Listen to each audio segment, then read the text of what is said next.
Welcome everyone to 2Doc2Talk episode Beyond Medicine. Today we have a very special guest.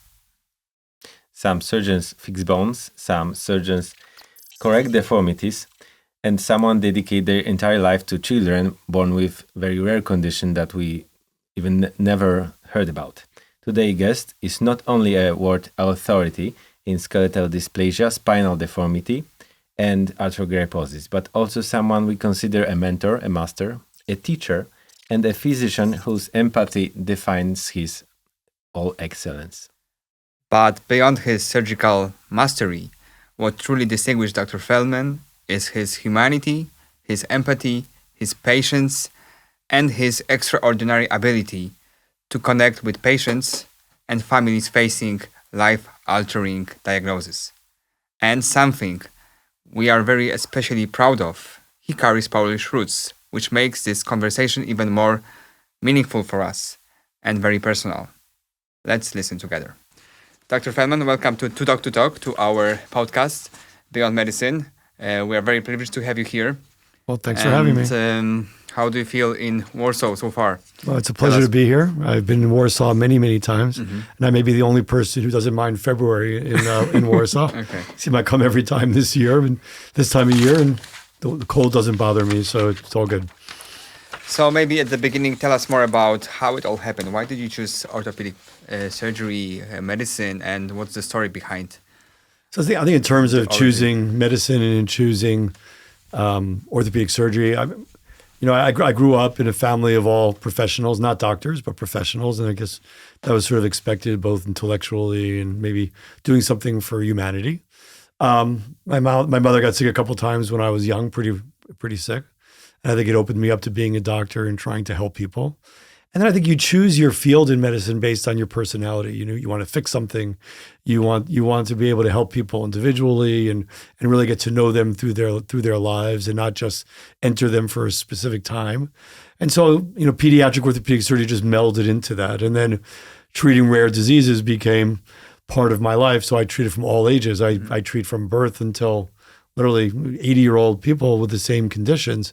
So I find that really fantastic. I've known people for a very long time now and watched them grow and thrive. And so I think it fulfilled in me what I wanted and needed. Where did you finish your medical school? So I finished medical school in 1988.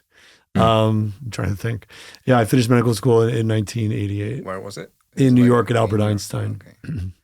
So I was born that year. Yeah. Really good. Thanks, Thomas. I'm leaving now. So maybe tell us more about the times, because our podcast is watched by many students. So comparing to what was then and now, what do you think? What's the difference? Is it any different? And yeah, that's a really fantastic question. I think we were talking about medicine, but that's a fantastic question because I went to medical school from 1984 to 1988. So if you think about that, you just think about what was going on in the world from 1984 and 1988. Well, the AIDS epidemic was really foremost in people's minds and in people's lives, especially in New York City. There was a drug epidemic of crack. And those two things really were actually a big part of what happened during medical school. And then obviously technology is not what it was today, but it was evolving.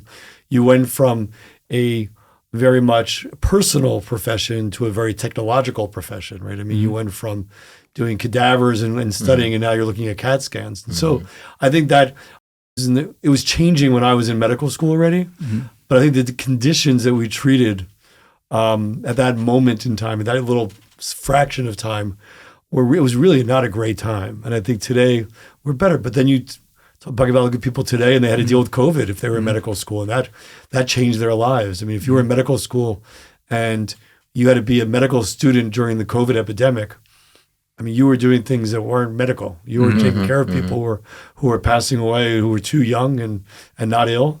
So I think in the same way, it changes you, so medicine is still medicine. You're still just taking care of the human element, and humans were humans in '88, and they're humans they are in 2026. What about your mentors by that time? Anyone you recall? Yeah, I had many mentors. I had terrific mentors, actually. That was one of my favorite parts of being at Albert Einstein at that time before I went to NYU. Stanley Levinson was a general surgeon who was a gentleman, really a gentleman surgeon, and he was brilliant and wrote and he was a general surgeon who did burns and things like that. But he just taught me how to think and taught me how to be compassionate. And Achilles Demetrio was his student, was another doctor, also a liver specialist, and I did liver research. And then within orthopedics, when I started doing other things, I had Wallace Lehman, who is still my mentor. He's 90-something years old, and I still call him. And he was my pediatric orthopedic mentor. And so I think that I had really wonderful doctors who were compassionate and caring and also very smart. So was there any specific patient or situation that shaped your path up to right now?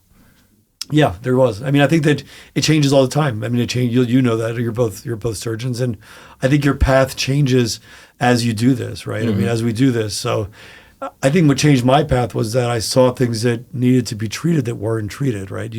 Patients would come in and we'd be giving answers that we had no answers for. And doctors often do that. We sometimes make things up and we have an answer, which we think we have answers, but either we haven't seen that condition before or we certainly weren't doing it well. And so as I saw conditions that weren't being treated well, and there was a number of them who had limb deformities, which I started in, I said, okay, this has to be a better way. And then you search other people doing it better ways across the world, and it becomes a mind meld of how to do those kind of things. So what kind of abilities you think is important to have, to become to actually choose medicine, surgery, and this type of profession? Yeah, I've been asked that question before. I think that to choose medicine, it has to be the only thing that you can do. You're not choosing medicine for any other reason. You're choosing it because it is a calling, and there's nothing else that you think that would make you fulfilled to do that. Otherwise, why would you spend your life doing this? There's other ways to make a living. There's other ways to spend your days and not worrying about people's pain and suffering and dealing with that. So it has to be something that you really want to do, and it's a calling. And then within that calling, you have to see what is your skill set and what do you want to do within that. I mean, some people hate surgery, and that's okay. They want to talk to someone. They want to be a psychiatrist. They want to help their mental being. There's nothing wrong with that. It's just a different person than I am. So I think you choose based on your personality and what you think you can bring to the table. Are you very good with your hands? Do you like fixing things? Because it is spatial. I mean, being a surgeon is a spatial game, and you have to be good spatially. And if you're not, then you don't become a surgeon, because you're not going to learn that ability. You could be maybe proficient, but you're going to always be frustrated. So I think if you put all those three things together, and you have to be compassionate and empathic. And if you're not, don't do this. If you're not someone who can feel other people's suffering, if you're just doing it because you want to fix it, then fix cars, because you're better off, because cars don't think and feel. That's really it. So when we met you for the first time, it was 9 years ago. So my first impression was, how is it possible that you are, you have such a vast, experience, not only just one subspecialty like sports medicine, for example, but you do spine, you do lengthening, you do upper extremities, lower extremities. So this is a very rare nowadays for orthopedic surgeon to have this so many aspects of his specialty, and this is very rare. Yeah, and if I can add something, because you didn't choose only the medicine. You choose the most difficult and the most rare problems, like dysplasia, skeletal dysplasia, like scoliosis in such a rare conditions, deformity. So, what shaped you? What formed you that you ended up like this? Yeah, I think my father. I think that you are who you are based on who you are genetically and who you are as you grow up. And I think my father, who lived till almost 91. Was very curious, and I think I'm curious. So I'm curious to know all these different things. And Kay Wilkins once said that to me. He's another mentor of mine in terms of, he's just a lovely gentleman surgeon, pediatric orthopedic surgeon. He said, why are you doing so many different things? Yeah, exactly. And I think that's just curiosity in terms of how can you limit yourself? And I do limit. There's things I won't do. There's things that I don't have experience in, and I won't do them. Shoulder, for instance. But I think that if you're really curious about what you do and you continue to try to learn every single day. So it's not just about doing it, it's learning, right? We talk about the things we do with each other, and you never have it all right. So if you keep on learning about it, then it just brings you to different directions and different places. And I think I'm curious about everything. So I'm well, not everything, but I'm curious about many things. And so wanting to learn those different things helps you be, that kind of surgeon that just wants to do the rare diseases and wants to, figure it out. And, there's a child who I treated recently who it took me 6 months to figure out what even condition he had after he spent 10 years of his life and no one knew. But we figured it out. And he's better. He's not in pain. So I think that curiosity helps me be. So it's not so much that I do these different things. It's that I'm curious about those different things. It's not ADHD. No, I don't have ADHD. No, I know everybody always says they have ADHD. Like, oh yeah, because I have ADHD. I can't stick on one thing. I actually don't have ADHD. Okay. So I think we're coming to one of our topics today is the rare disease. So what does it mean, rare disease? How do we interpret, this term? Yeah. So rare diseases. So rare diseases are something that just basically don't occur very often within, what's you think about what's common disease. Well, hip arthritis is common. So hip replacements are common. Tearing your meniscus in your knee is common. So having a knee arthroscopy is common. Spraining an ankle is pretty common. So all the people listening to this have done all those things, right? They know someone who had a hip replacement. They know someone who had an arthroscopy of their knee, and that's common. But then there are conditions, whether they're developmental, means you have them and you develop them, or you genetically have them and you're genetically, there's a genetic problem.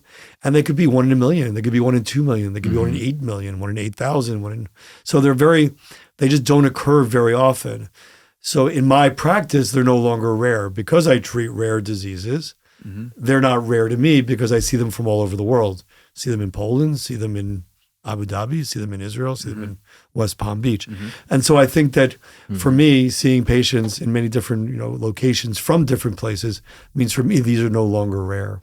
So you mean for someone who is not experienced with this kind of patients, the learning curve is really, really hard to achieve like the level you have?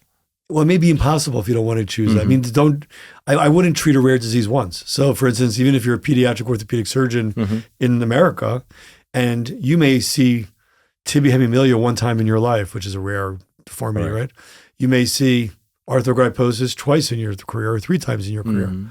There's just no way, unless you really, again, are curious and you want to go to someone who does it a lot and visit them, not just me or someone else, but you've got to really learn about that condition before you can figure out how to do it. Because you're right, there's a learning curve to even being able to assess it. How do you know what's going on? It's so, I mean, the first time for me was I saw it, I'm like, I don't know. And then I went somewhere where someone was doing that a lot. Yeah. So we mentioned the rare disease, but rare disease, these patients with rare disease, they also are complex patients, complex cases, complex patients. They that not only have the deformity of the leg, the deformity of the spine, but they have this all in one. So how to deal with this? And that's why I think maybe I am in many parts of the body, because I'm like, I don't treat that many diseases, but I treat it everywhere, mostly in the body, because this impacts their lives from their, the way they speak to the way that they walk.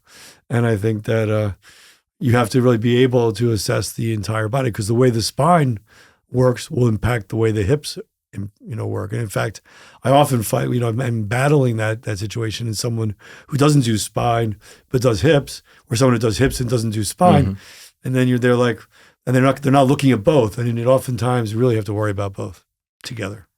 As you see, like now in retrospect, what was the most recent thing that emerged to help to diagnose patients with rare diseases? Like how we can actually understand the pathology. Right. Well, I mean, genetic testing has changed, right? I mean, our ability to test genetically. When I started doing arthrogryposis, which is a stiff jointed disease, they used to say 85% were not genetic, they just happened.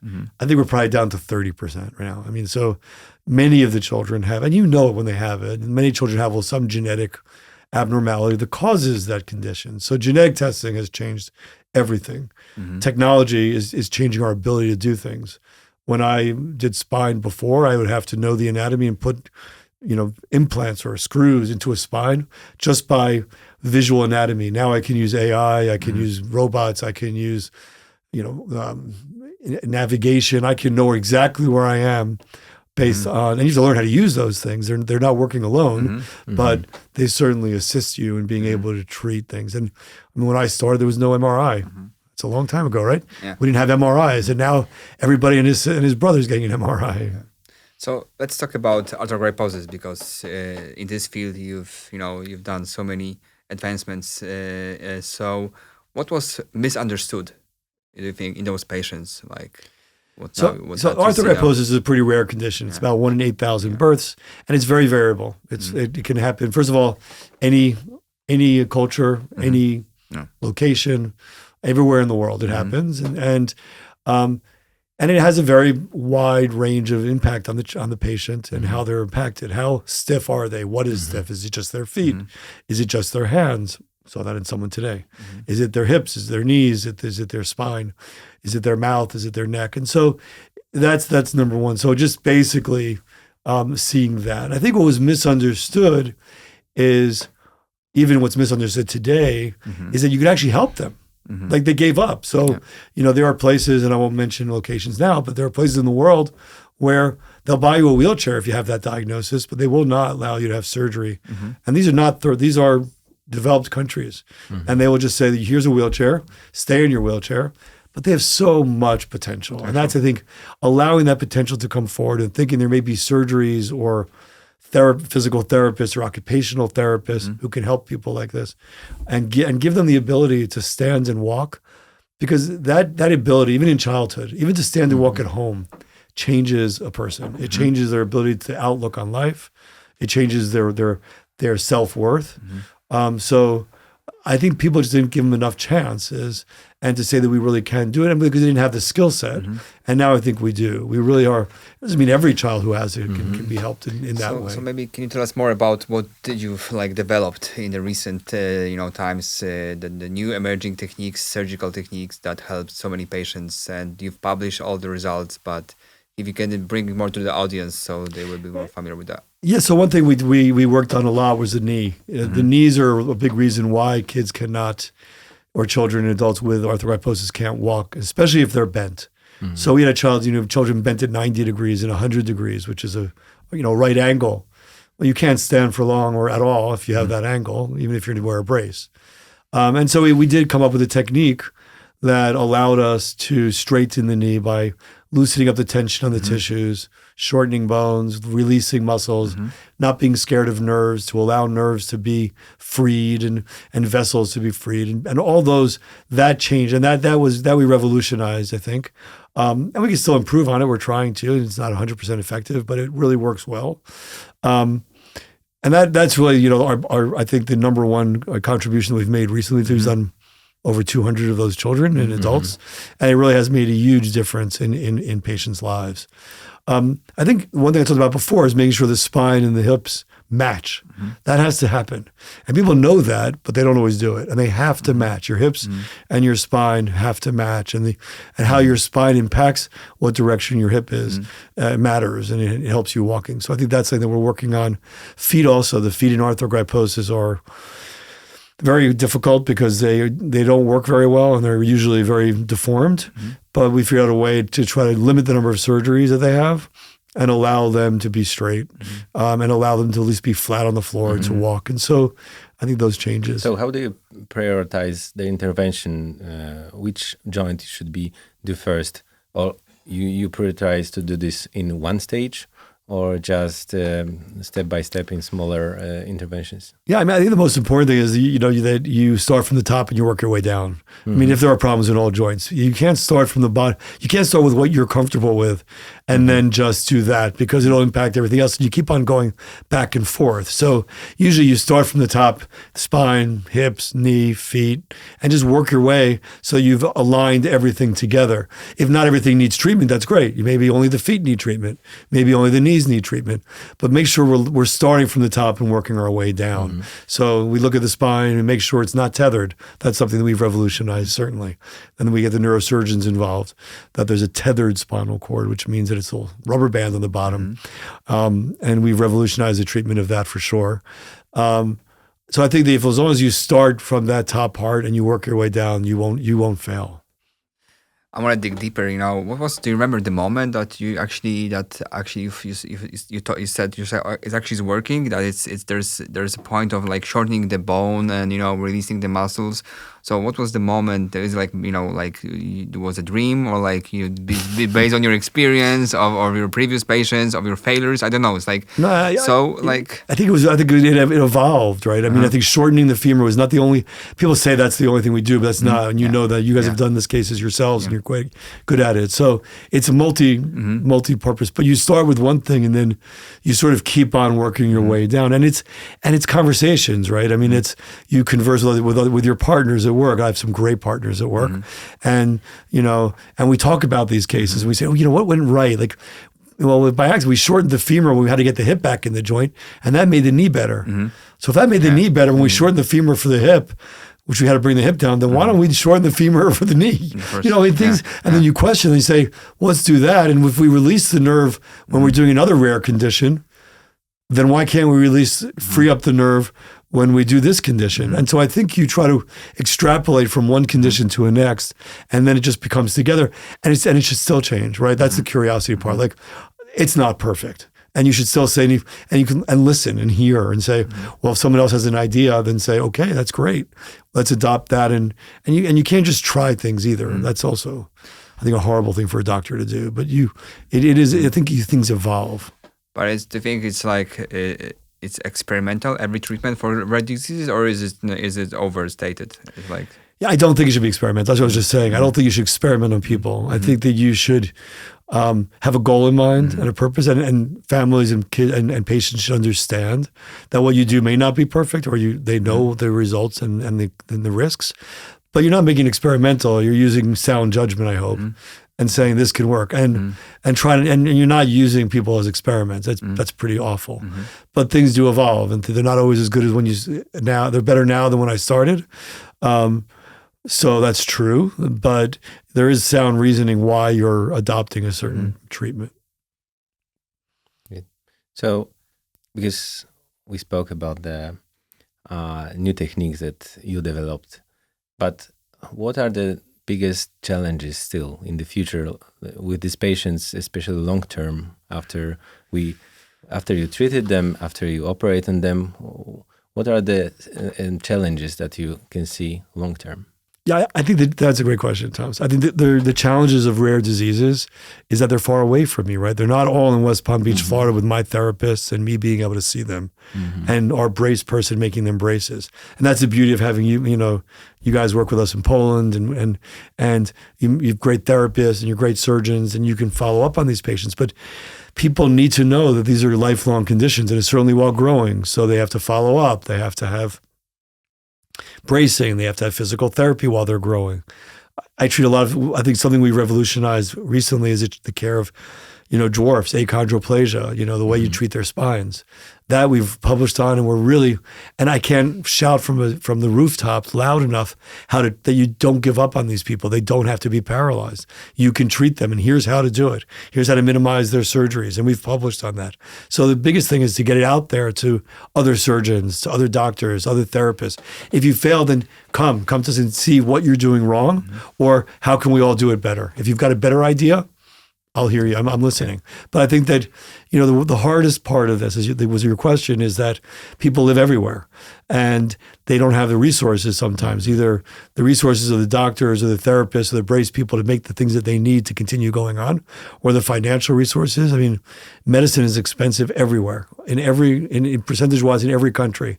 And even in socialized medicine, they don't like rare diseases. In all socialized medicine programs, whether it's the NHS in England or the NFZ here, or any other one where I've been to, because in Canada too, where I did my fellowship, because it's really great to treat people in socialized medicine because you get really great primary care. You get really good care if you're well, or really great care if you're really sick. If you have a heart attack in most places, they'll really treat you right away, and you may be better off there than in the United States. But if you're somewhere in between, if you need a hip replacement, if you need to have something, you may have to wait a long time, right? You may have to live with arthritis for a long time before you get it. Well, rare diseases are even worse because they much rather say, financially, it doesn't pay. It's not worth it for a government to pay for rare diseases. And they're right. It's not worth it if you look at the economics of it. But I can't look at a child and say, you're not worth it. And that's the hard part I don't work in the economics of medicine. I understand when they say, we just can't afford to give all rare diseases the attention it deserves. But doesn't mean I can't fight for people with rare diseases, which is what I do. And do you see other centers, for example, in North America, adapting your techniques? And is it it's very difficult to, just the wall is too big. No, I think that's the problem using the word centers. I don't think it's centers that adopt new ideas and new great treatments. It's doctors, right? So everywhere, certainly people are doing. I mean, people send me their results and they're doing fine, or hey, I did this and this happened. What do you think? And so. Yeah, I hope so. I hope they listen enough. With achondroplasia, it's even the dwarfing is harder. Arthrogryposis, people listen because they don't have that many. But dwarfs, people think they know how to treat a dwarf and they don't. So I go to Gijón in Spain and I see there is no European center for skeletal dysplasia for dwarfs. And there should be. The EU has over 400 million people. And so, or the Eurozone has, the EU has over 400 million people. So, they need to have a center for skeletal dysplasia. So, the hardest part is that people are, they are experimenting. They see one patient with it. They think they can extrapolate what they do for their non-patients. But so people who work in centers who see these conditions, I think, yes, we speak and we adopt each other's, skill set or technologies or the way they do things. But I think it's harder when you talk about people who are just seeing, one in some city in Europe or in the United States to adopt anything because they just don't see it. And what about the exoskeletons? In the future, if it's going to be, still it's going to be smaller, more robust. You think it will be helpful for patients with disabilities, like for arthrogryposis? So, is it still? It's going to be a game changer for them? I'm not sure I'm the right person to ask about exoskeletons. Yeah. I mean. I know I've looked at it and I know about it. It's interesting technology. It's cumbersome, and how smooth will it be to have someone actually put that on, and then be able to? How small will we make it? How nanotechnology will adopt? And the same question goes for exoskeletons. It goes for things such as stem cells, right? People always ask me about stem cells. Those are the two questions. Exoskeletons, which are, people should know what that is. You put something on the body that then will stimulate the muscle, which maybe they don't have, or maybe will replace outwardly what you're doing. So if you can't walk, it will outwardly replace what you cannot do and allow you to do it through some kind of computer, maybe even a mind meld. So yes, do I see that maybe not in my lifetime, but in the future, that they could hook up to your nerve centers in the world and hook up to some kind of exoskeleton? Maybe, and if it's really good enough, I mean, you could see it. It'll be in the Matrix, in some movie. And then stem cell. We're not there yet. Even everywhere where they're giving a lot of stem cells go to a place of inflammation. So how do you get that to go to the area that you wanted to build a muscle? And people ask me that, and I keep asking the stem cell experts, and we're certainly not there yet. So obviously, it's never one surgery; it's multiple surgeries, and how do you earn the trust of the patients, of the parents, that that it's going to be a journey? It's not going to be like a short run. It's going to be a marathon to achieve the goal. And sometimes these discussions are very difficult and very personal. And how do you approach this aspect of your daily work? Yeah, it's a good question, right? I mean, it's and every family has to choose for themselves, right? Maybe they don't want to take that, and the journey is the right word. It's exactly what people use, because it is a journey. But it's a journey if you have a patient, if you have a child with this condition as well, and that journey usually gets better in adulthood. I mean, usually it's the growing years where most of these conditions are worse. Not in achondroplasia, that's different. But yeah, I mean, you tell them, then they can choose. I mean, you have to have reasons. I said, your child has no musculature, so they're going to sit in a chair. So let's make it comfortable for them to sit in the chair. If that's the goal, then let's find your goal. And there's not going to be much of a journey. And we try to limit the number of times they have surgeries. You don't want to do this every single year, and you really do try to limit it and make the child have a happy childhood and have friends and be able to do things. And so I think they see that, and that's because your goal is their goal, right? I mean, that is the truth. It's not my goal to make the child or an adult have the function. It should be their goal. And if they say, it's just too much, that's good. That's okay.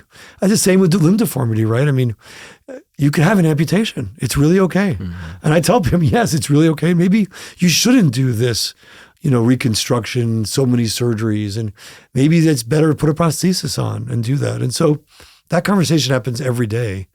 But unfortunately, we didn't choose the journey, right? The family didn't choose the journey. They didn't buy that ticket. They were given that ticket, right? So I'm just there to help them I'm just hoping for the pilot on that journey, right? Helping them choose at least to land safely and to until the place they get to get off the plane and be able to find the taxi to the hotel. I think that they need guidance, right? And so I think you're the guide.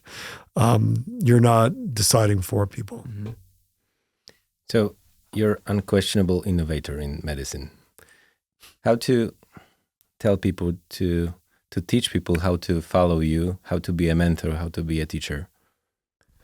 I mean, there's so many different types of teachers. There's so many different types. I mean, Joseph Zuckerman was the chief of NYU when I was my residency at Hospital for Joint Diseases, and I stayed at NYU for many years.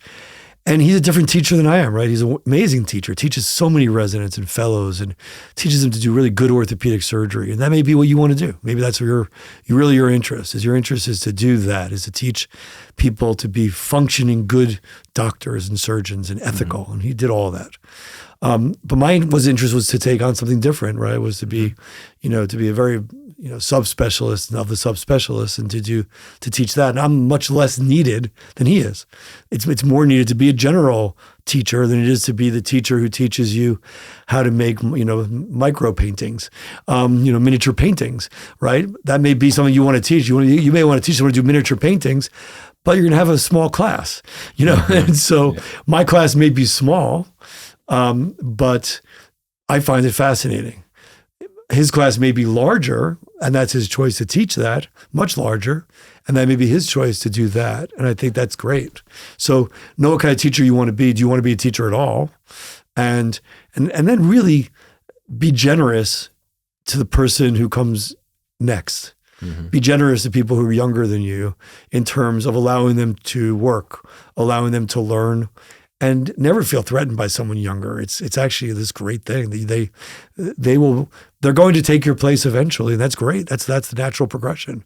And if they can do more than you did, that's even a better thing. So to be a teacher that actually is proud of their students when they surpass them is really the goal. And I've had people I taught in residency who are residents at NYU have become amazing surgeons in different fields, and fantastic. It's amazing. Respect for that. So touching this aspect. So how can you treat rare diseases with all these complex surgeries? Because you work at the university, and then you switch a private practice, the Paley Institute. So how this affected your approach to rare diseases, that you don't have this other floors, departments, professors. And normally everybody thinks that in such a rare thing, you need the big hospitals, big, faculties, medical, departments. And now here in like a let's say boutique aspect, can you treat actually rare diseases, and how is it better, or is it more difficult, or maybe it's easier? So tell us more about this. Yeah, so that's the misconception. That exactly is the misconception, right? So I was at a very large university for all those years. I was a full professor of orthopedic surgery. I was a full professor of pediatrics. I had an endowed chair. I reached all the pinnacle of being a professor. But that's where you can't do the rare diseases, right? I was involved in some because, Felicia Axelrod was one of my mentors in neurology. She was a neurology and a pediatrician. And she did a rare disease called congenital insensitivity to pain. It has a more fancy name. It doesn't matter. Hereditary sensory autonomic neuropathies. And, and she was an expert in it. And she also was so interested in everything. Now she dances. But then she was a doctor. If she hears this, she was a ballroom dancer. She decided she gave it up. But she took this rare disease and then adopted me as the orthopedic surgeon for that condition. And I traveled to Japan with her because it's pretty common condition, or more common in Japan. Right. And so there I was able to do that rare condition. But when I reached that, chairman of or chief of my division, full professor of orthopedic surgery, full professor of pediatrics, I was spending time teaching 12 residents a year, a fellow, to do basic orthopedics. I had to go to meetings. I had to talk about whether we're going to have smoked salmon or salted salmon for the next meeting. I had to be at a meeting at 5:30 in the morning, meetings at 6:30 in the morning, meetings at 6:30 at night. So, and I had residents to teach. I couldn't treat rare diseases. Okay. So now when I came down to the Paley Institute exactly 10 years ago, I can treat rare diseases. I can focus myself on really what I want to do. I don't do trauma anymore. I don't work in an emergency room. Any on-calls? I don't take call. I don't get woken up at night. I actually have dreams now. I basically took so many years of on-call. So I don't do any on-call. Yeah, and so now I could focus on that. And that was my misconception. I thought, I have to go to the Mayo Clinic or NYU or Harvard. Yeah. But that's where I couldn't do it. I couldn't do it there. But now I can really focus on the conditions that I treat, and multiple hereditary exostosis, arthrogryposis, hip dysplasia, scoliosis, all kinds of scoliosis, achondroplasia, pseudoachondroplasia. These are, if you're listening there, you probably never even heard of them. Doctors have never heard of these things. I've treated children with these conditions who never heard of the condition before they had a child with the condition. I think today, together, we just saw someone where there were 25 people in the whole world ever had names with this condition. So, then I have to read about it too. I'm not shy to look up and say, I've never heard that condition. There's only 25 people in the world. I had a condition where 8 people in the whole world ever had this condition or ever described with that condition. Well, now I know what it is. So if I see it, I'll see it again. I called one of the greatest geneticists of the world, who's retired now. Her name was Judith Hall, brilliant woman. And she doesn't want to work anymore. I've asked her to, but I think I bother her still in retirement when I have a condition that I don't understand. She's in Vancouver. And I said, have you ever seen this condition? She said, I saw one. And she's, in her 80s and had never seen one. And so I said, how'd they do? I think I told my nurse practitioner, I go, yeah, they look, this patient looks like that condition. She said, there's only 8. How can they look like anybody? But you really try to use the world's expertise when you do that. And so I have much more time now to spend on those conditions and not other things. So based on your, experience, thousands of patients, what would you tell to, for example, there's somebody now, a family that is watching us and listening to you, and they recently find out that, their child was born with a very rare disease. What would you tell them? Yeah, people are smart. People know how to do this already, right? What are the first thing you do? You go to ChatGPT, right? You go to AI. You go to Google. You go to. I'm not advertising for any one of those things, by the way. I don't have any. I have no stock in any of those companies. But no, you go on there and you say, okay, now who does that a lot, and who's either written about that, or what others seeing all that, or what group chat can I go to where someone said that the doctor has seen them? They asked the doctor, how many of these have you treated? How many have you seen? This child, I think about this child a lot. This child recently who I met him on Zoom. A child was waking up every morning screaming in pain.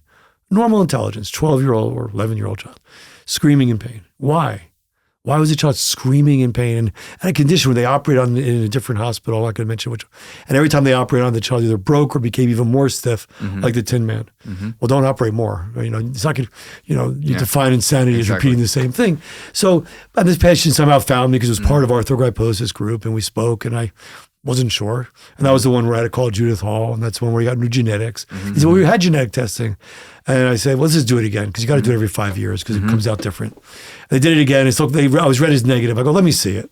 And then, so I looked at it and I said, and there's these variabilities that people see, and they go, but the genetics goes, well, it's not that, because we don't understand that significance. But all of a sudden, when you look up what that variable was, it matched that child's condition. And then all of a sudden, so when someone's born, just look it up. I mean, just see who's doing that condition. There are conditions that I don't treat. Look up that condition, see who's doing it. Look if they're doing research in that. Is someone doing research on that condition? And whether it's at the National Institute of Health in America or in the EU, are they doing some great new techniques where they're actually looking at something, trying to change the genetics of that condition, whether it's liver disease, heart disease, ear, hearing, sight. Don't let someone experiment. Go to someone who's actually doing that. And people know that already. Mm-hmm. People really do know that. So many things happened in your life, but if you look back through your life and career, are there any things that you're proud of, especially in the past?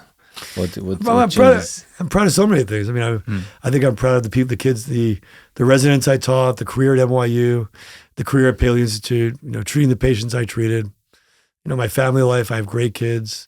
I have grandchildren who are great. I think that I'm a very lucky man and very fulfilled. And I don't want to stop. I talked to a friend of mine who's retired and I'm like, and I asked him what he's doing that day. He said, he had a very busy day.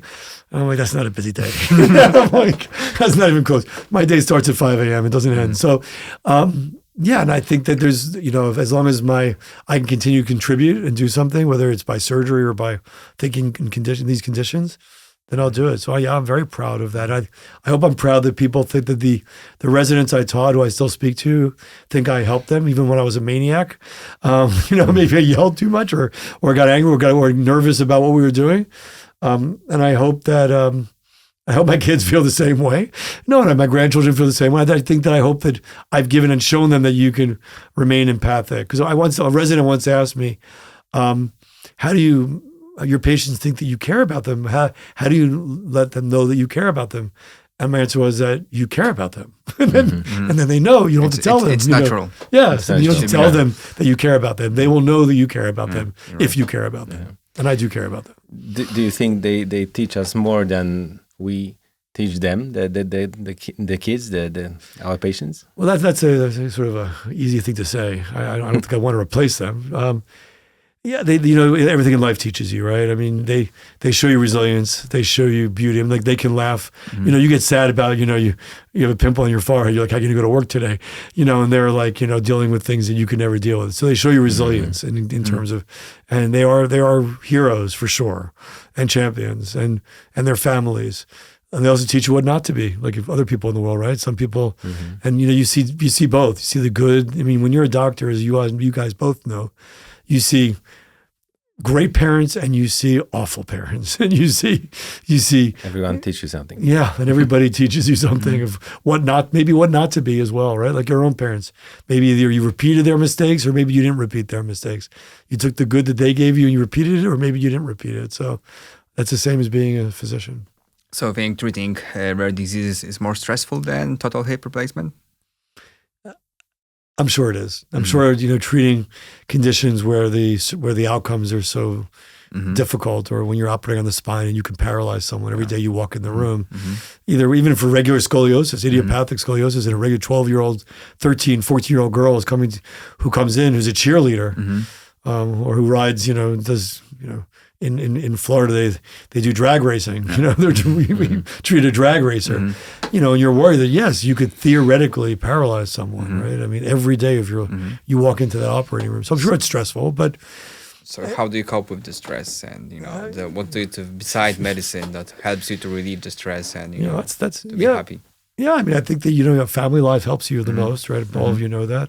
Your children and your family, and being around friends and keeping friendships and having deep friendships helps you. I think learning all the time helps me. I think for me, I love other things other than medicine, and art. Yes. Well, I love art, and we love to travel, and I love to cycle. My wife loves to ski, so I like to ski, and she likes to cycle. So we've made that into my daughter loves to ski, and she loves to cycle. So when I go cycling, my daughter and I, we usually go up. Everybody else gets into the van for one of the hills, and my daughter and I just sort of truck up those hills and get up there. Yeah, and I think that for me, the cycling takes me out when I and I know you like to cycle with your kids. I think that when I get on that cycle and you're going up a hill, you're not thinking about the next spine surgery or the next limb surgery you're going to do. You're just reaching that top of the hill, and they go 6 kilometers left, and you laugh, and you're like, "Yeah, there's a 9% grade. I'm not making it up this hill." And and I don't use a motorized one yet. I refuse to, but. So that's one way, is maintaining your own health and maintaining your own physical well-being by cycling. For me, I love cycling. I don't love running, but I love cycling and skiing. I love to, the family trip of skiing. I know you both do that as well, and I know that for me, there's no better family trip, right? The kids are exhausted at the end of the day. Skiing is number one. Yeah, you're eating dinner together. And they're happy. They're off their phones. They're not even on their phones on the chairlift. Usually because there's no service. So I mean, it's really connection. And so for me, that cycling and skiing is the two most connected times that I feel like. And we travel to learn other cultures. We just got back from India. We had a great time, went to a wedding there. And I think finding other cultures and learning about experiencing other cultures and respecting other cultures, we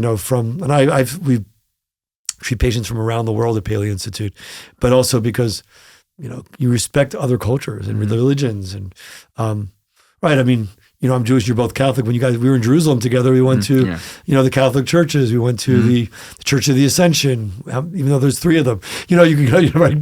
But, I think that, so I think seeing different cultures and religions really helps. I think this is how the world should be. Everybody should be like that, it's needed these days. This normality is very... it's very needed. Michal and I speak about this a lot. Yeah. I mean, obviously, respecting people, respecting in your speech, but deep down respect. I mean, none of us have the answers, right? I mean, at least I don't believe we do. And so having respect for other religions, other cultures, and seeing the good in them, that's where you see resilience, right? I mean, we were, we went to places in India where, and even... one thing that changed my life is I went to Haiti after the earthquake. And seeing the culture of cleanliness and of their ability to rise up in absolutely something that I could not live through. And when we were in Port-au-Prince, seeing the Haitian people in general, just the humanity of it was incredible. And that's where I think that changed my life. That absolutely, in every way, changed my life when I went there. We went 2 days after the earthquake in a mission, and it was unbelievable. Especially that, as a doctor, you choose to serve the people. Well, that changes your life because you do everything. You're not a doctor. When you're there, you're carrying people. You're driving cars. I went to the UNESCO and I stole an X-ray machine. I didn't steal it. I borrowed it. I mean, you call them up, they gave it to us. Literally, you just go wherever you can to find the things you need for people to survive. And we were working with the 83rd Airborne that was in Port-au-Prince at the time. And I never worked with the United States, service before. And they were unbelievable. The medics and the soldiers and the Marines, they were so humane. And so you really learn that, we read in the newspapers don't spend enough time talking about the humanity of others, and that's what they should, because it's not interesting, right? It's not interesting to say that I go to Israel and treat Arabs and Jews and I treat, at Bedouins and people from the West Bank and from who are, Hasidic Jews. I treat everybody. And you know what? The government pays for me to do that. And they fly me there. And I treat everybody, right? And so I don't read that in the newspapers. I just read the bad, because there's a lot of bad on both on every side. So, and it's the same thing with this. There's a lot of humanity in the world, but I see there's a lot of doctors, Scott Nelson, in the United States, there's so many missions, right? From Catholic, I think he's Christian missions, and he dedicates his life to being in Haiti and doing these missions. But I don't read that in the newspaper. How we're doing that. I think this is great about the profession of a doctor, that we don't have any borders, and this is these days it's becoming especially in for you, it's like an international profession. You help people worldwide, and from your perspective, is there any cultural influences between patients and countries that are actually changing the way you treat or you speak or it's like, because nobody has this experience of treating so many other cultures and other countries, so it might be very interesting for them. It's like, is it actually something that drives you to go to other countries, treat other patients, see other patients? It is, because you have to understand the culture before you can describe what to do. For instance, in certain cultures, amputation is really almost an unheard of option for them. And I guess you have to respect that. Like you mentioned that I have Polish ancestry. Exactly. Yeah. My family left Poland probably 100 years ago, and even before, maybe a few years ago, and not on great terms, right? And I'm back in Poland, and the culture of the Polish people is one of great humanity, right? I mean, towns help each other and people help each other. Crime is low. And I feel incredibly safe when I'm walking around the streets of Warsaw, right? So look how the culture of that changed. And I have to know the culture of a Polish person living in Warsaw is not the same culture of someone living in northeastern Poland, in a small farm town. And I've treated both.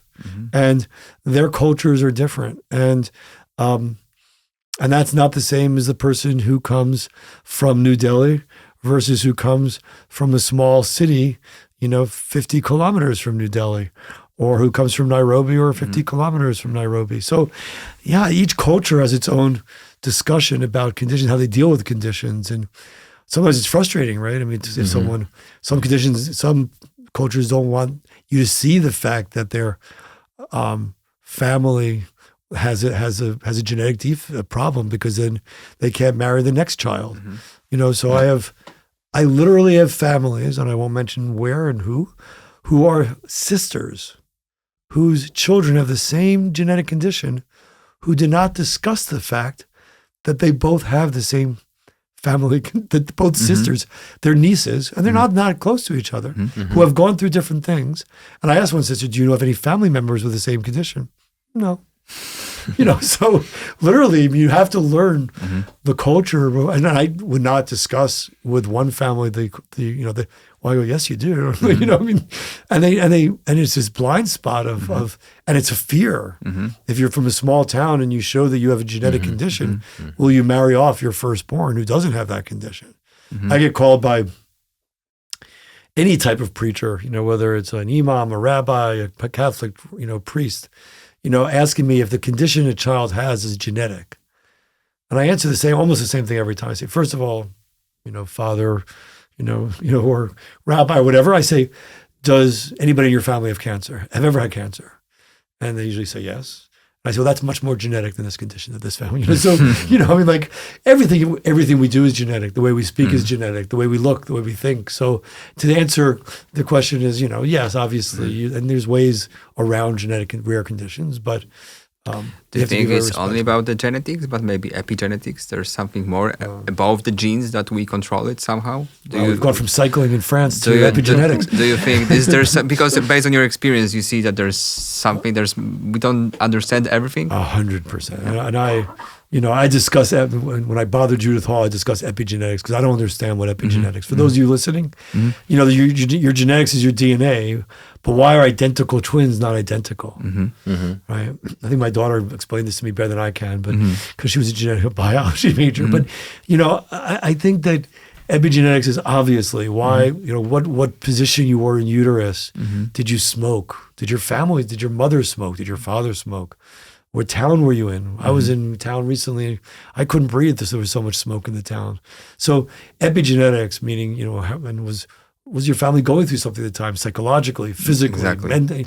Epigenetics is everything. So how our genetics is coded is not always the same. And that's why if you have a dog, don't get a clone, just buy a new dog, because you're not getting the same dog again, because there's epigenetics. So don't save your €10,000 or $10,000 and don't clone your dog. Really? There's this service is possible? Oh yeah.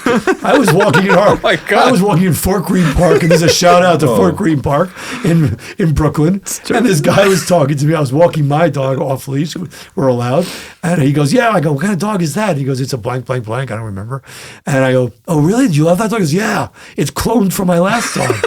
Now, this man spent $12,000 to have his dog cloned. I'm like, you think he'd get a life? I'm like, I'm gonna get so many emails, I like having my dog cloned. It was the same dog. Well, there's so many dogs to rescue today. Rescue your dog. Or get your dog you love, but don't clone it.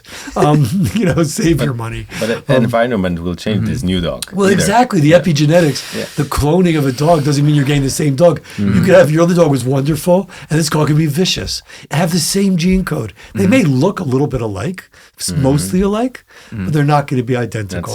Because identical twins are never identical. So that's my shout out to give charity instead of having your dog cloned. My question is, how do we say scissors in Poland? Nożyczki. So, you've been working with us for like almost 8 years now here in Warsaw, in Poland. And Proszę. Did it influence you anyhow, change you? What about Polish culture and, Polish people? This is going to be political. Not really, it's like just to warm our, country to others, because there are still people think that we have polar bears walking on the streets in Poland. Well, for me, it was more than that, right? Because again, you have to understand my history, right? So, okay. So discussing my change in my Poland for me. So, obviously I grew up seeing the first generation of post-World War II Jews with the numbers on their arms, right? Now, so I was here on September 1st, 2019, right? I was with you guys in a park. Now, for the guys who don't know, that's the day of the Germans invaded Poland. That was the 80-year anniversary of the beginning of World War II. So for me, I didn't understand, I couldn't, for me, that was a trauma. Seeing these adults who had been through so much trauma was a trauma for me. I make a joke, there's a book by someone named Shalom Auslander who said his mother, who was born in 1956, always said that she was a Holocaust survivor. I think that's it's funny in a way, right? Because, but it's true, because that influenced me. So before I came to Poland, I'm thinking to myself, wow, that's the history of Poland. But that is so not the history of Poland. That is so not the present day, Poland. And I think that's where it changed the culture, right? First of all, to understand how you realize that the Polish people lost so many people during World War II, and even learning about the history of the Polish suffering during the Polish people suffering during World War II was obviously changed my my outlook on Poland. And then also, one of the first 2 times I came here, one of the common languages that I used to speak to a Polish person who was helping us was Hebrew. I speak Hebrew, and this person was not Jewish, and our common language actually was Hebrew, because this person learned it by building. And I said to her at one point during this conversation, "Are you Jewish?" She said no, she was Polish. She said maybe one of her ancestors was, but she had learned Hebrew through working with Israelis when they came here to build something. And I'm like, yeah, it blew me away, right? I mean, but in general, learning that there were bad people during World War II, there is no questions. I mean, Nazi Germany should be a lesson for everybody, from everybody, and the way we reacted at the end of World War II, during World War II.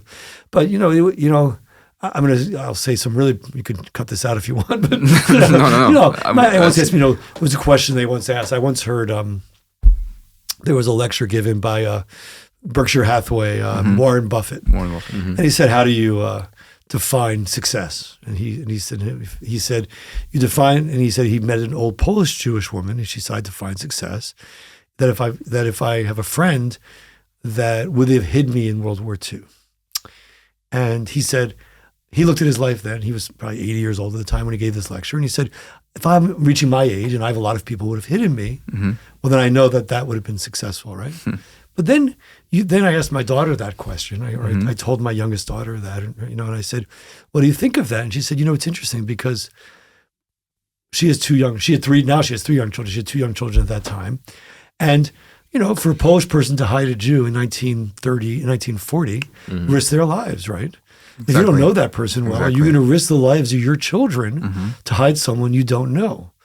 And it's interesting. Humanity is interesting, right? So, you don't turn them in. You're not going to be that person. I mean, there were people who did that. But, would you risk the lives of your children for someone else's children? And these are really existential questions. So I think for me, that's how my outlook on Poland changed. I defend Poland. When someone says, they give that old talk of what Poland is, mean people, I go, the loveliest people. I mean, for me, when I come here, the culture of Poland is one of inclusion. I walk through the old Warsaw ghetto. There's no graffiti on the sites. There's no fear of walking there. There's no fear of even walking to the synagogue here. And so that's pretty amazing. And I think that people should realize, World War II began, almost 90 years ago next year, right? I mean, 88 years ago or 87 years ago, I'm sorry, in September. It's a long time ago, guys, and it's a lot of generations since then. So I think people have to realize that look at yourselves now. You could, what happened in Germany in 1939 can happen again. I 100% believe that. It can happen to any culture if you just lose your way in terms of ethics. So, right now Poland is an amazing place. Well, I think 28 million people. Your response to the Ukrainians, right? I mean, I was here, it's another day. I was here September 1st, 2019. I was also here the day that Ukraine was invaded, if you remember. I was here the day that I was working here the day Ukraine got invaded. And, Deszczyński, Michal left, I think, for the border that day. Basically, you went to the border, the day, and the number of Ukrainian people taken in by Poland and given work and given homes and food and clothing. And it killed the economy of Poland, or it affected the economy of Poland for many years until it rebounded. I mean, it was really a big impact on housing, on inflation, on getting an apartment. And there wasn't even a thought of the people in Poland, whether they take the Ukrainians in during that period of time. They opened the border to trains. They opened the border to multiple. They didn't say close the border to the refugees. Without any tents on the border. Just, right. We just open it. Exactly. There were no, and so there, look at us, think about America today, they take in the refugees of countries where people are being abused, open to people who need you. And Poland did that, right? Now, they didn't do that because they were the first generation, because out of guilt for World War II. They did that because maybe they've learned generationally how to treat people who are in trouble. And that's a great lesson. So, I always, tell people that I always they go, you go to Warsaw? I go, I love going to Warsaw. I said, I have zero issues. I walk around and, I enjoy my time in Warsaw. Do you see any changes over these 8 years that you're visiting us? Yeah, I mean, the change, Warsaw's changing, right? I mean, I should have bought an apartment 8 years ago. There's still a good moment. I lost my moment. You lost the moment in Florida. But, it's the same thing. But no, I think that, obviously, culturally, I think it's changing. I think it's growing, but the world is changing too. But I think the one thing nice about Poland not changing is crime is still very low, in Poland. I feel safe walking at night. I feel safe. That's rare. That is rare in big cities, right? I'm not so sure I'd feel safe in Paris at night, but I do feel safe in Warsaw at night. So where do you see your career looking forward? Well, how many years will the universe give me? Excuse me. Where do I see my career moving forward? So, I think that one is to expand what we're doing. Your goals, yeah. Yeah, to expand, to see more good art in Warsaw. That's one goal. To go to art museums. What do you think the new modern art museum, we just recently visited. Yeah, we visit art museums in Poland. That's different. We can have that conversation about art museums in Warsaw. There's a great artist I love, a Polish artist, a Polish-French artist that I love. I'll talk about him in a minute. But my career of going forward is that, I think empowering I have 4 juniors that I work with, junior to me. You two guys, and I work, who you don't know, Dr. Deszczyński and Albrewczyński are sitting here. I couldn't say their names 8 years ago. That's number one, and making, empowering you guys to be able to take on to the next generation of what we're going to do. And you guys are bringing young people on too, so that hopefully this can continue and evolve. And I have Dr. Harry Haran, who does the spine and orthopedics with me, and Dr. Hoosier in West Palm Beach, to build, that Paley Institute and those two guys, and they take over what I do and make it better. make it much better. It's fine. And then, what we're trying to do, bring it to the Euros, bring it to, EU. Because I go to, I go to Gijón. I go to the skeletal dysplasia conference in Gijón. I went there this year. And I was mortified. Where does an adult who is a dwarf in Europe go? Nowhere. They have nowhere to go. And if you want to write me an email after this, you listening to this and you hear that, great. I'm willing to take it back. But it's, they have nowhere to go to. I mean, we have to make a place for them to go to have spine done, to have hip replacements, to have even OBGYN. It's not the same. ENT, not the same. It just because, you have an ear problem and you're a dwarf, you don't have the same canal, right? Now, I'm not an ear, nose, and throat doctor, but someone who works for me is Kristen DeAndre, and she's an she has achondroplasia, and she changed the way I think about achondroplasia, and she works for us now, and she works with me and my wife, and and I think that she's taught me so much, and that's what we need to bring to the EU, right? We need to bring to the EU and to the world, like Asia too, the ability to treat these people with respect enough to just say, "Oh, that wheelchair is good enough for you." Or, well, I don't know, it's okay, and we're paralyzed someone when you're doing the hysterectomy because you don't know that they can't be in that position for that long, happened. Or not using the right anesthesiologists because they don't know how to put someone to sleep who has achondroplasia. And so that is what I want to do. I want to make a center in the EU that allows people to come to and feel comfortable for every specialty who has these conditions. Because there's a lot of them. If you think about it,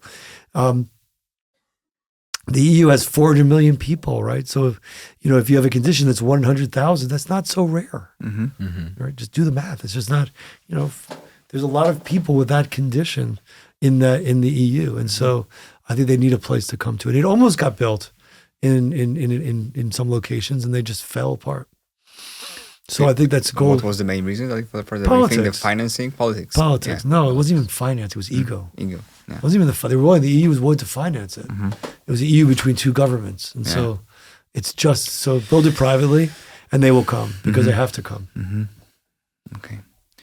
And so your favorite art? Tell us more Polish artists. We'll go Polish artists first. Yeah, We're doing this in Poland. Yeah. So Roman Opalka was an artist, and this will tell you something about me. Roman Opalka was an artist, a Polish artist who moved to Paris, who moved to France. But what he did was, and you can look him up, guys, he went into his studio and he started writing numbers on a canvas. And he called it 1 to Infinity. And he did this in the 1960s. And it was beautiful. He started with a relatively gray, dark canvas, and he would dip his paintbrush into a white paint and just start from 1 and write 2, 3, and in lines. And it's also, then when it runs out of ink, he would dip it again, or run out of paint, and so it almost looks like it's a wave. And he did it without any sketching. It was just beautiful. And they come out beautiful. And he made a number of these canvases. I forgot, my wife told me how many, I forgot. Maybe 400 canvases, like that. And basically, and he just wrote these numbers until he died. And it's called 1 to Infinity. And each time he finished a canvas, he'd make the next one a little bit like 1% or something lighter, right? And so by the time he finished, he was almost doing white on white. And when he finished the canvas, he would make an audio tape of himself and take a picture on a Polaroid picture of himself. And you can't get these Polaroid pictures so long. I own a painting of his, and I don't have the Polaroid that matches it, but I have the Polaroid. And then he got his voice, and you see him go from a young man. It's just this existential movement of the dynamic of life, right? That you're just a number, and you're just writing that. It also is beautiful. I mean, the painting itself is also beautiful. They're really actually, I think, very stunning in terms of the wave. So he didn't just make it as conceptual art of that you're doing this existential thing, and you are. Your life is basically just 1 to Infinity, right? You're just a number, and you're going, and you get a little lighter each time. And seeing his pictures, so I said both the how that art is basically an obsessive, sort of work. You have to be a bit crazy to do that, but also how it's existential, and I think that's where art talks to me in terms. Does it helps you in your daily practice? You think the art and just visualization of. Because it's kind of also plastic surgery when it's like you're an artist, also with those conditions. So, it's like, do you look at this way? So I think art helps me escape more than I think of it as, for work. I think it just visually allows you to look at young artists and say, okay, what are they doing right now? My wife and I run a residency for art, so we have many, many applications, and they come to our place in Massachusetts for a few months and they do work. And so here we see what they're thinking, we see beautiful art, and we see how they're creating that art. And yeah, I think it helps me more than it helps me think about what we do, like plastic surgery. It helps me just clear my brain into something completely, who cares, right? If you're making a canvas and you fail, there's an artist, an artist named Matthew Chambers who used to rip it up and make strips of it and just make it into a painting, It's okay to fail. You can't fail with what we're doing, so, but if the painting's not good, it's okay. And then sometimes you see an artist, you look at their art and you go, yeah, they're really not good. And maybe that's true about surgeons too. You really, maybe you learn what good is, and you look at enough art. I look at a lot of art, and so we spend a lot of time on looking at art. You touched a very good topic, because especially in our profession, we fail sometimes. When we have so, and someone would do like, I'm not doing this anymore. I'm done. I failed once, and and you need to be resilience, like that you keep going. How to start once again. How do you cope with this? That you actually don't close in your shell, and this is I'm switching to hip replacements. Yeah, that's the hardest. That's the hardest. Not hip, because you can lose someone doing hip replacement too. I know, but they can have a pulmonary embolus. I know. Anything you do, you're switching to you're switching to your BMW dealership. Exactly. Exactly. Yeah. So how not these guys are really good. They're really good mechanics too. You don't know about. I'm sure they haven't spoken about that, or they did speak about that. They're car aficionados. So these guys can fix cars, and when they fail in that regard, so the car doesn't start, who cares? Just get a new spark plug. That's the hardest question you can ask, right? I mean, I don't know. I don't. My wife would say I don't deal with it too well. I'm not the best person to ask that question. I cannot compartmentalize. I cannot let it go. It haunts me. The ones that I think about, the ones that haunt me. So I'm the wrong person to ask that question. But I think the way you live on is that human beings live on, right? We lose people we love, and we move on. We lost my dad now 4 years ago, this March. And yeah, it's really hard to do that, right? You lost your mom, these are hard things to live through, but life is resiliency. I mean, you have two choices. You either keep on going or you die, right?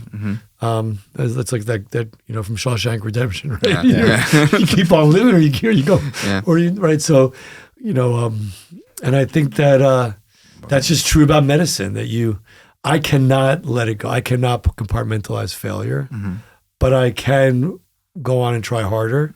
And I was once working with a surgeon who I finished with, and I was afterwards, I said, maybe we could have done blank by blank better. And he said, you think about your surgeries afterwards? He goes, I just let it go. And I'm like, yeah, I'm never working with you again. Because you should hold on to it. Where did you fail? What could you do better? Did you fail? Or was it just basically, the nature that took you down? I mean, but I am not a good person at telling you. I do not compartmentalize it. I live with it, and then I make it into hopefully being better the next time. But it does give you fear, and maybe at some point I can't continue doing it anymore. At some point you just say, you know what, you're right. It's just too much to live with, the fear of having a complication. I think you can't deny one way of doing that. I talk to residents and I teach my juniors. You have a complication, you deal with it. You talk to the family, you deal with the patient. You guys are good at that stuff. You know what? It happens, and you fix it. You do not ever just. I know surgeons who just won't even speak to a patient they have a complication on. They just.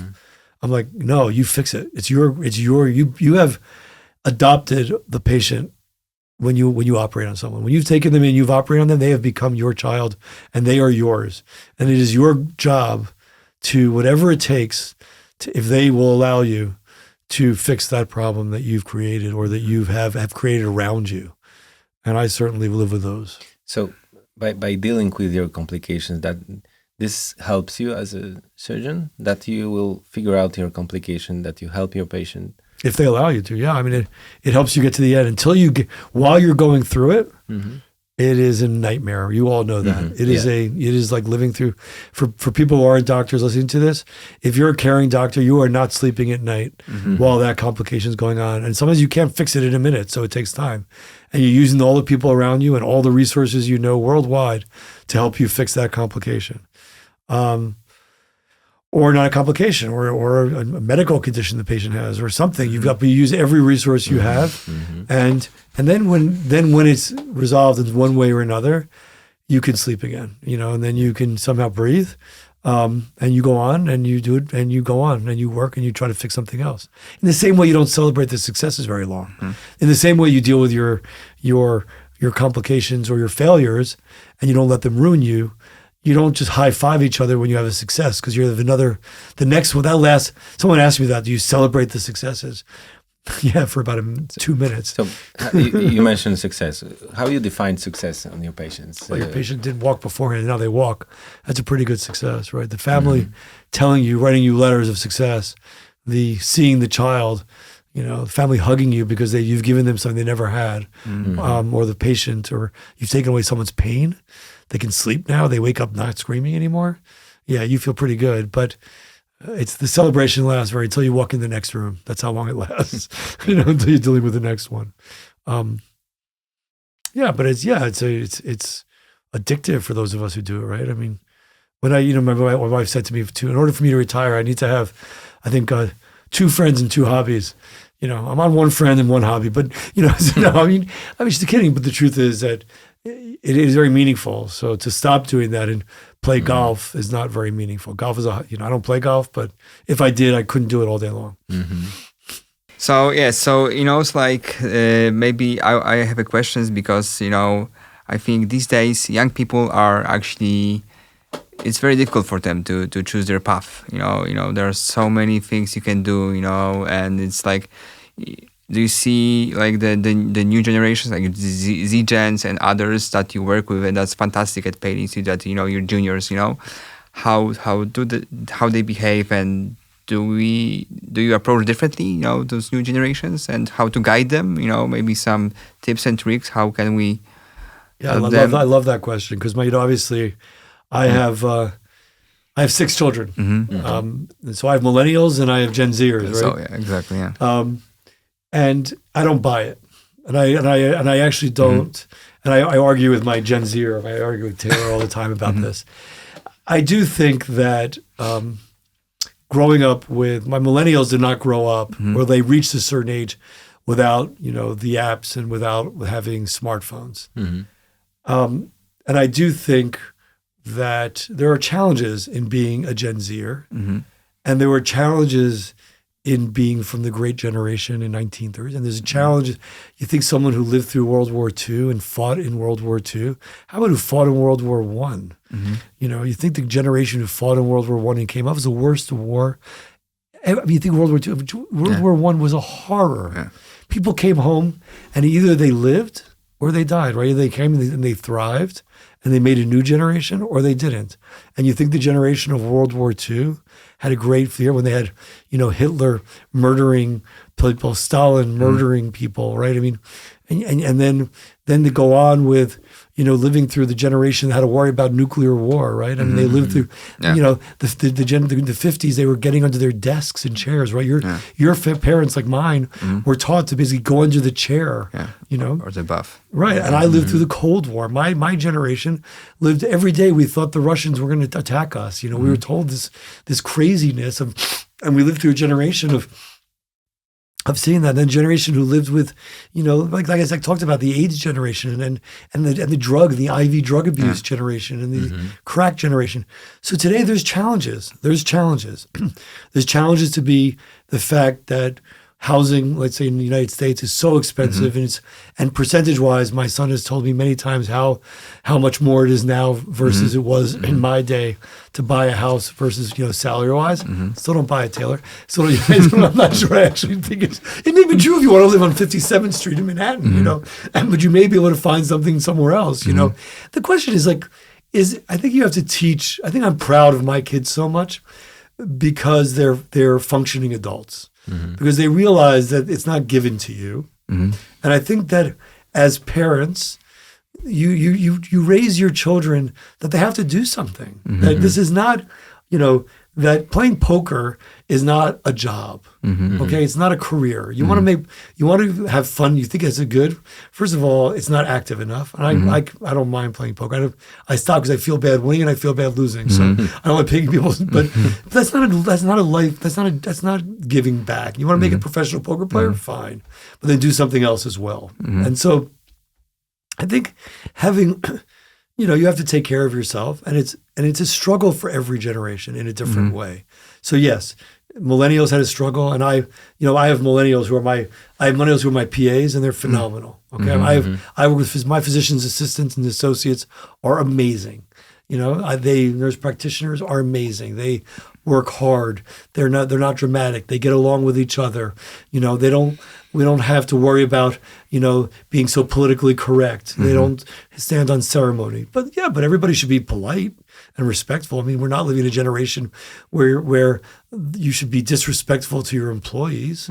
So if you're a generation and if you're my generation and you still speak to employees like you did in the 80s, you're going to have a problem. HR will know you're doing. Exactly. Yeah, right. So I think that when you teach Gen Zers, they live in a time when they have their phones or everything, right? So put them down.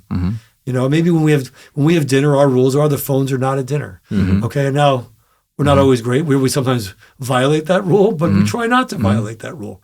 And having dinner with your family doesn't change as a Gen Zer than it would change if you were living in a generation that had to drive to work every day. 2 hours and take the train home. And go to some office that was smoke filled. So, look, there are challenges being a Gen Zer. I think AI is a challenge, right? It is. Because it's going to replace certain jobs, but it's going to make other jobs available.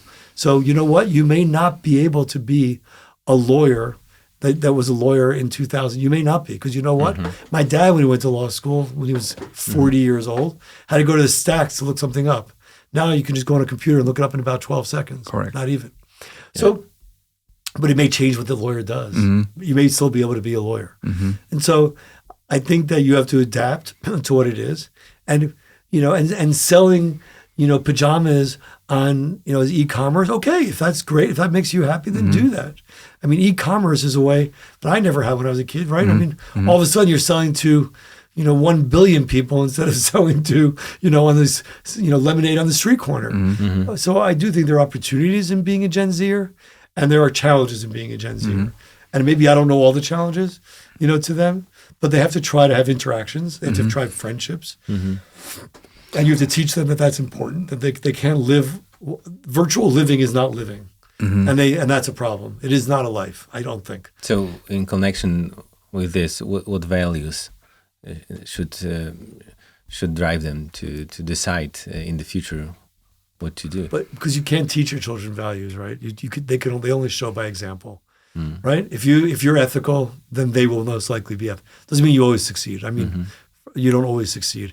If you don't do drugs, well, maybe your kids won't do drugs. If you don't get out drunk on weekends, maybe your kids won't get drunk on weekends. Or maybe they will, and you realize they've got to find a way out of it, right?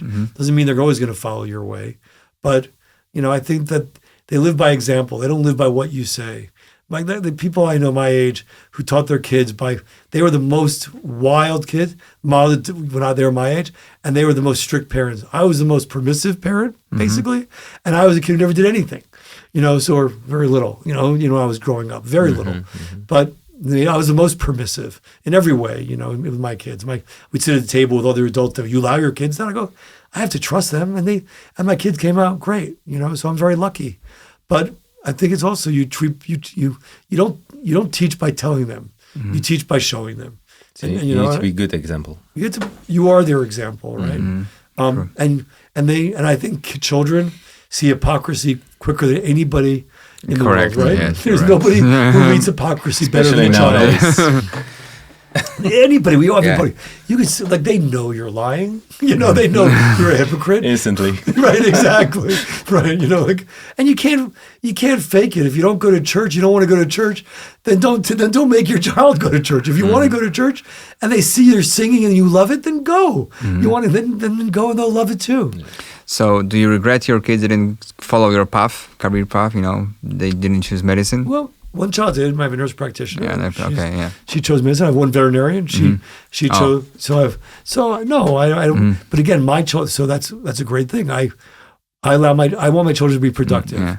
I didn't care what they chose. Yeah. Like people say, "Oh, I don't want them to be a doctor." Exactly. I love if they want to be a doctor, please be a doctor. So I don't want them to be what I am. I want them to be what they want to be.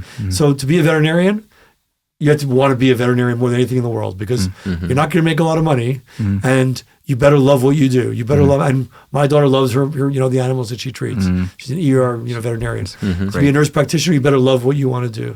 You better love talking to people and working with them, whatever path you choose. My other daughter chose, she's in tech and she's in, works with big companies and she's very creative and she likes that. So, yeah, and one son wants to be a lawyer. He's going to law school. One son is in finance and he's working for, a company that does, wants to do, look at deals and likes that that part of, of business. And my wife runs a company and they don't want to take over a company. They're not even interested in that part. And she runs a low voltage electronic company. So, and she does, electrical engineering company for low voltage engineering for public systems, and they could take over her company. But they don't, I want them to do what they want to do. Exactly. So, do you think that AI and humanoid robots is going to make us obsolete in our lifetime? 100% no. It'll make us have to do things differently and easier.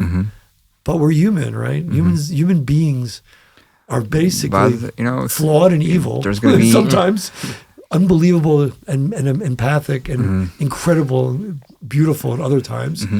So choose the latter, But they're going to change the way we do things.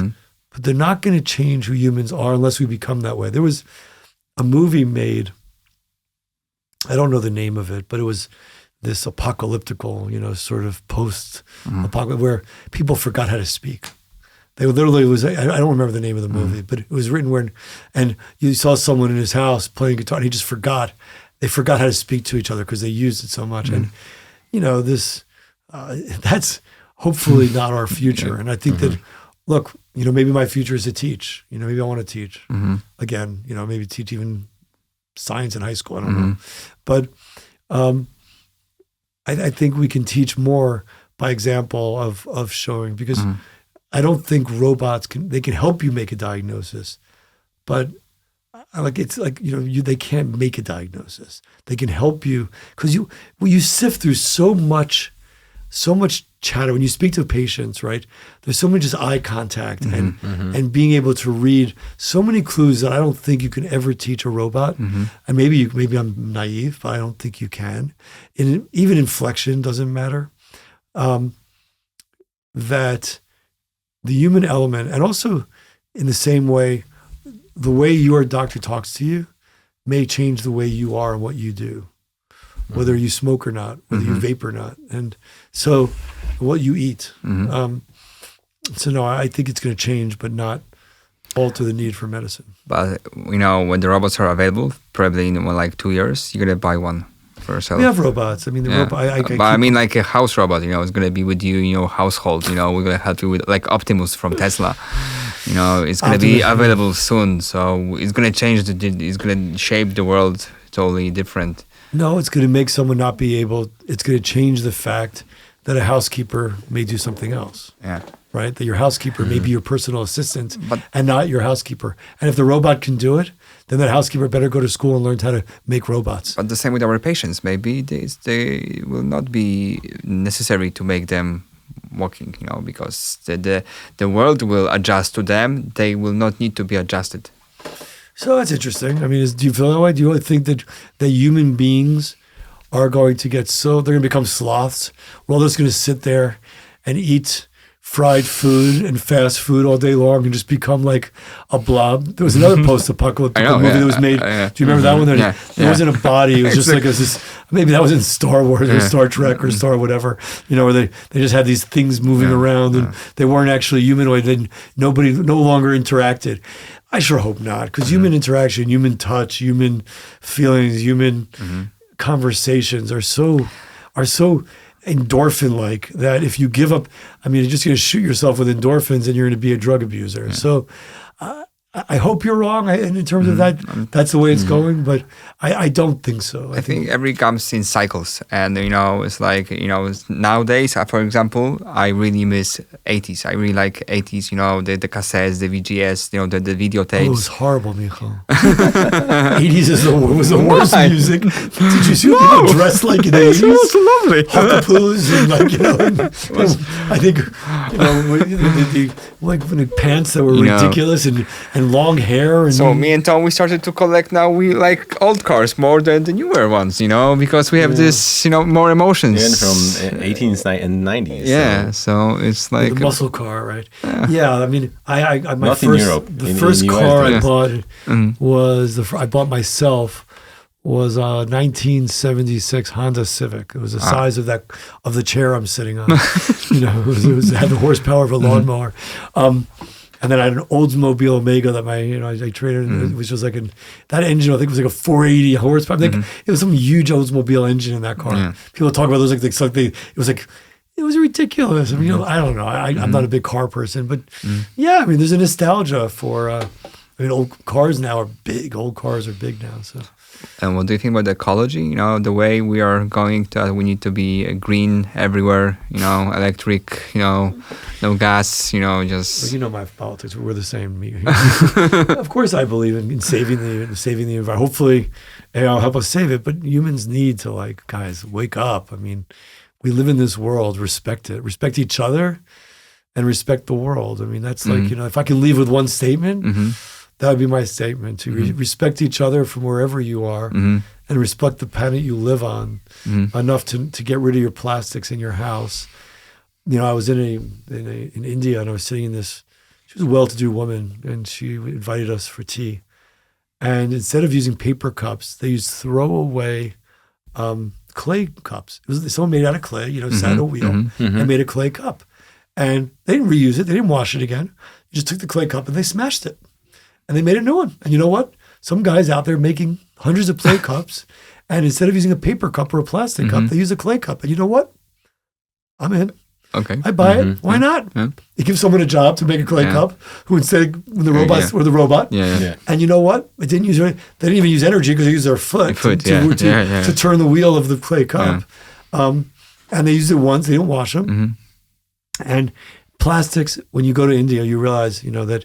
And in America, plastic should be gone. I met an environmental scientist in the plane. He was from Bengal, and he was an environmental scientist from India.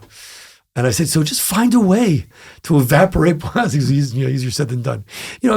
Literally, plastics are evil, right? Yeah. I mean, it's an evil. Bacteria, I think, can be the solution for this. What's that? The bacteria. Special bacteria that's gonna eat up the plastic. Yeah, they're gonna eat up the bacteria. Yeah, it's sort of like playing the game. Then we have these bacteria that are walking around and eating up. It's too much video game. Yeah, exactly. Mousetrap. You're playing Mousetrap.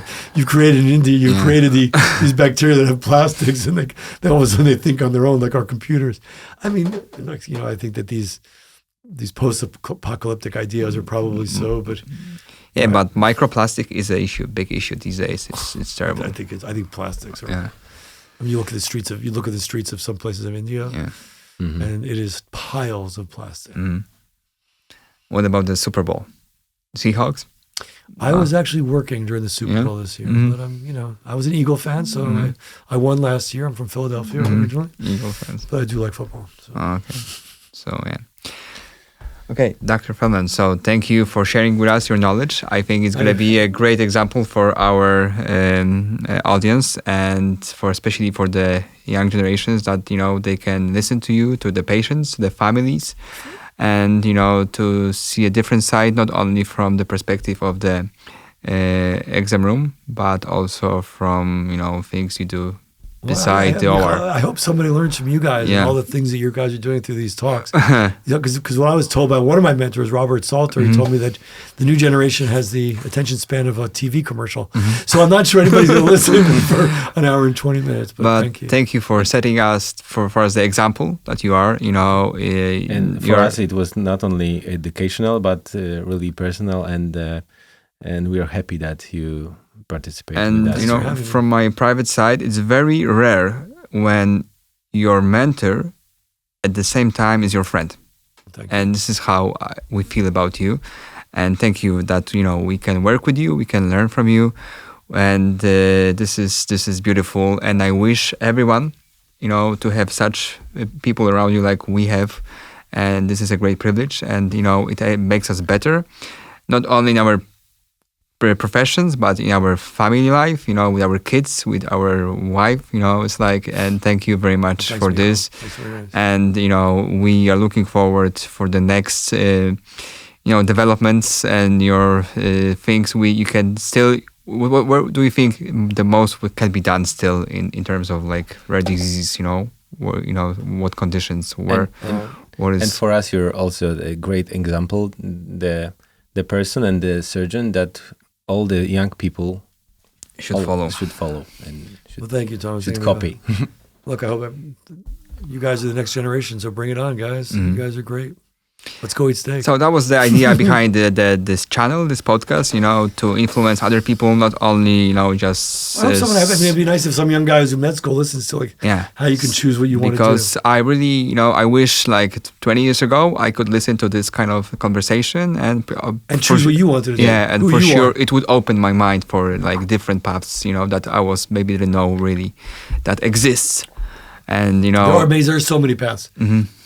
They really, I mean, obviously, there's just so many paths are out there, and I think my path is not everybody's path. That's for sure, and I don't judge. That's with my kids. I don't judge them either. I really meant that. They can choose any path as long as it's productive, as long as they're not, you know, doing something bad to people. Go ahead, enjoy it. So, if there will be like one sentence how you can end our conversation today, what would you tell other people? You know. So I think you guys. I think choose bottom of your heart. Yeah, I mean, choose the path, guys. I mean, listen to people. Listen to these two people. I mean, listen to Michal and Thomas, and just hear and choose the path that's right for you. There is a path. That's what young people give up on. If I had to say one thing, I remember those days. You know, I remember my mom told me that being young is wasted on the young, or being as young is wasted on the youth. And it's true, because you're trying to find your path and you're frustrated and you think, I'm not really good at anything. No, but I'm not good at anything. That's nonsense. It really is. I wasn't good at anything either. I remember having that same feeling, calling my parents crying my freshman year in college, and, you know, I'm not good at this. I'm never going to become a doctor. I'm never going to do this. You know, I wish I could slap that kid in the head and go, yeah, you can. But you can. I promise you can. Do not listen to your friends, your enemies on Facebook or on Instagram or on Snapchat. You are beautiful in your own way, every one of you. I mean it. And there is a path. There's a path that makes you happy. And if that's planting trees, then plant trees and plant it the best you can. If that's getting rid of plastics and cleaning up beaches, then clean up beaches. And if that's drawing pictures or making cakes or making clothing, then go ahead and do it. And if that's drawing and making something pretty or making parties, as long as you do it well and you're doing it and you know you can do it, don't worry about everybody else. It'll come. I promise you, young people. It will come if you do it. If you give up, it won't. But you don't give up, and don't. Oh, he's good at this. He can say that. No, be curious, and you can do it. Okay, so don't give up. Don't give up, and be curious. Be curious. Yeah. Want to learn. Read about it. I mean, I still read. We trade books. My partners and I trade. Michal, we all trade books together. We read these books that teach us. Adam Grant taught me something last year. You know, so learn from them.